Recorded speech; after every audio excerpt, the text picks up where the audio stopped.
I'm Grandmaster Torok, Kaiju Kembo System, and this is a well-known training partner, Bob. 300 pounds of sand in Bob, pretty stable. The good thing is he doesn't hit back unless you happen to tip it the wrong way.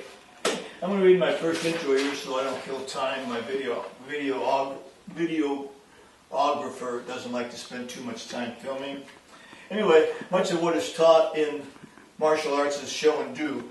The instructor says, let's do this, everybody practice, everybody does it, and often they just rely on speed and so forth to get it done. Okay? There's very little introduction to theory, and there really shouldn't be. You shouldn't talk too long to a class before you do something, especially if you're running an hour class. With kids, don't talk longer than a minute and have them do something. Break things down if you have to. Adults, talk for 2 minutes and go on. In a forthcoming book, I discuss some of the principles and theories driving human behavior as it relates to martial arts and basic laws of motion and principles governing striking and blocking. I think an understanding of what drives these techniques, what's underlying them, will help them make more effective for individuals as they go. Now I'm going to use flow blocking as an example to illustrate some of these principles. In a previous video, we did demonstrate flow blocking. It's nothing unique, everybody does it, but at the same time we didn't explain any of the underlying things about it. Okay, so just to show you what I mean by flow blocking is a continuous set of motions until you see the right opportunity to strike. Because an object at rest tends to stay at rest, it takes greater kinetic energy to overcome it, whereas an object in motion can stay in motion easier. So here comes a shot, okay?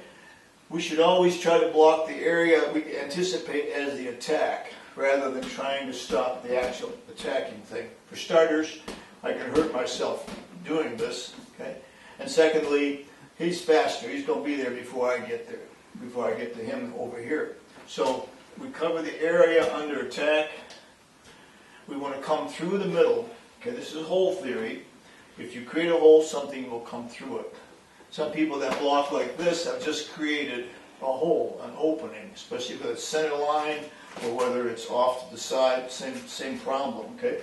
So what we'd like to do is flow and come back with an attack that's a little closer to our resting stages. Okay, in this case I'm going to use a palm hand. This could have been a throat shot, it could have been fingers to the face, it could have been any number of strikes, okay? What you don't normally, or you're not normally prepared to do is, really drop back and do something strong because you're not prepared to do that. Okay? So anyway, so we have this idea of covering a zone, we have this idea of covering the center line, or closing the hole, if you will. Okay? So from this position here, okay, you can do that from a normal position like this, or you can do it from a defensive position. So if the attack is coming from the side, I mean, not everybody punches straight into the face. We cover the hole, we flow, and then you should always have a follow-up strike. Now don't think about the follow-up strike until you need it, because otherwise you sub-optimize your initial strike. But at the same time, do not dead-end punch. That is not good, okay? You want to always be ready to keep moving. From here, I do this to provide body leverage. Certainly you've got my foot out of the way from getting my knee kicked or sweep, but if I do this, it's hard. If I do this, it's easy. You have that angulation of the body. Okay? So from here. Now the other part that I want to talk to is preemptive blocking. How many times do we see this? Not only have you created a hole, okay, but your hand is not in a position where you can try to use it for something effective. For example, Wing Chun spends a great deal of time with their Pak-Sao drills to make that rear hand a live hand. So in this case, after I've done this initial motion, when I counter strike, I want this hand to be in a position that I might continue to block if needed. That's preemptive blocking. We have another video on that as well. Okay? Now normally a shoulder check can account for that as well as some other useful things. Okay, so from this position, I'm going to do this flow block, cover my hole, work my body leverage, counter up strike, and from there you can do whatever you like. Also with this leg lift, maybe your follow-up strike might be something different. Now if the shot is coming at you from the opposite side, or straight into your face, who's to say which hand is going to block? I might go this way, or I might go this way. If you do a drop block like this, though, make sure that hand comes over the top so you don't get jammed up. Okay? So in this particular drill, going side to side builds up repetitions. Okay, if I do the outside, I can come here, here, here,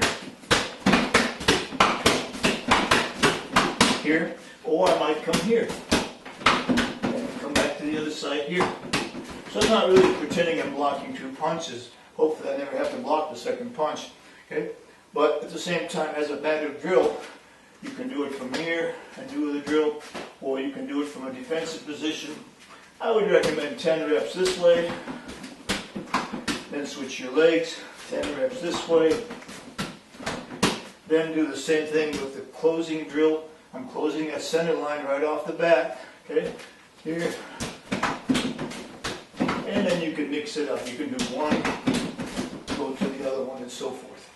Hopefully you can take something with you out of this video, and we'll see you the next time. Thank you.